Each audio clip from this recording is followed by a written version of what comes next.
Alright, good afternoon everybody. So by popular request, I've been asked a few times here to put a video together of how I go about tearing apart and lighting up a ship. So this is my first try at recording my process here, but in the next several videos I guess I'll take you through how I take apart a YT-1300 and add some engine lights back to the back over here. So that is the goal. First I'm going to take a look here and figure out if I can identify any parting lines that would make it easy to pull the ship in half. Typically they're going to be right probably at the top of the top of the joint up here, or at the bottom down here is where I'd expect it to most commonly be. Here we go. I've identified right through here. If I can see it. You can see right here, and then it goes up to right there. So that is where I'm going to concentrate my efforts. I'm just going to attempt to slide this in a little bit and wiggle a little.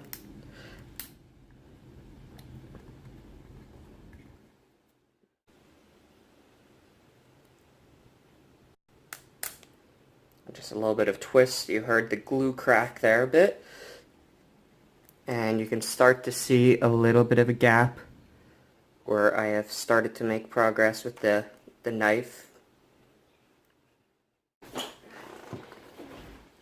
Just grabbing a slightly larger blade here to give me more leverage.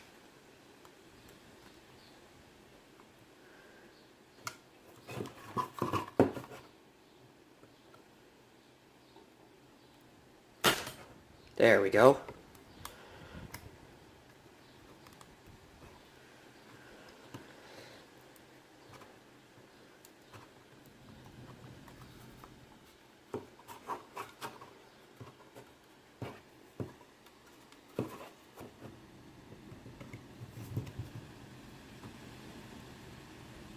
So I just like to go around a little bit now and see if I can work it a little bit.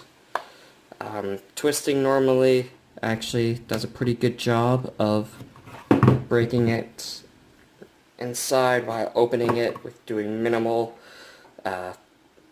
marring to the actual surface. However, you do run the problem of that happening. So I'm just going to go ahead and put this other blade just to keep that separated there as I continue working around, keep some pressure on the one end. So when you get tired of breaking blades, you can switch over to a stronger material here in the pliers or tweezers. The problem I have with that is they're more apt to leave witness marks. So alright, I just popped something there inside and disturbed the entire setup. Yeah, you can see that was the peg right there. It broke. So that is progress. And now I can really get the tool in here and make some actual progress. It's going to be scary the first few times you're doing this, that you're bending the plastic as much as you do, but by the time you're all said and done, you'll never notice it. You're more apt to notice witness marks, which is why you want to probably be choice on where you want to do some of this and which way.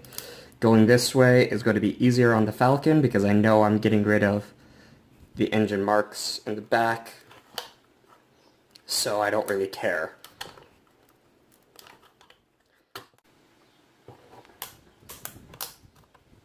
I know from the other side that there is a post right here.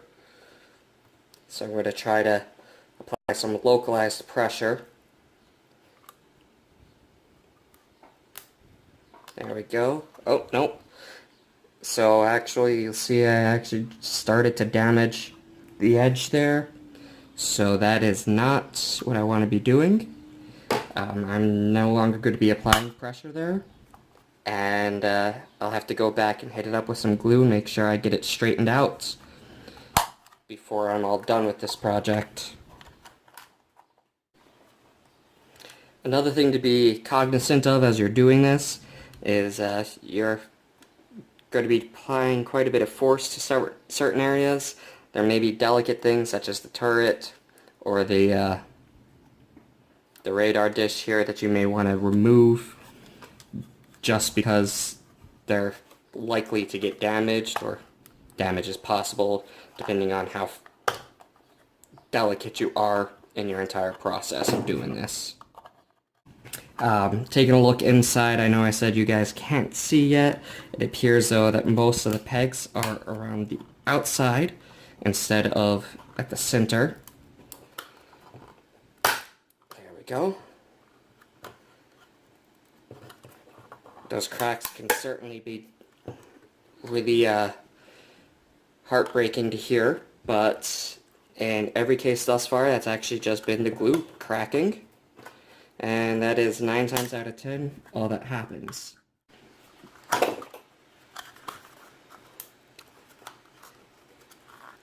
So, alright, there's a little bit of a peek inside. You can see down approximately here, if the light is right, there are some pegs there. Yeah, there you go. No, can't do it with my pointer in there. So I'm just going to keep prying it apart at this point. There's that peg. And finally, I am concerned at this point though that this would be a time that splitting it apart might end up cracking here. So I am trying to be a bit more delicate than I would be normally. And there we go.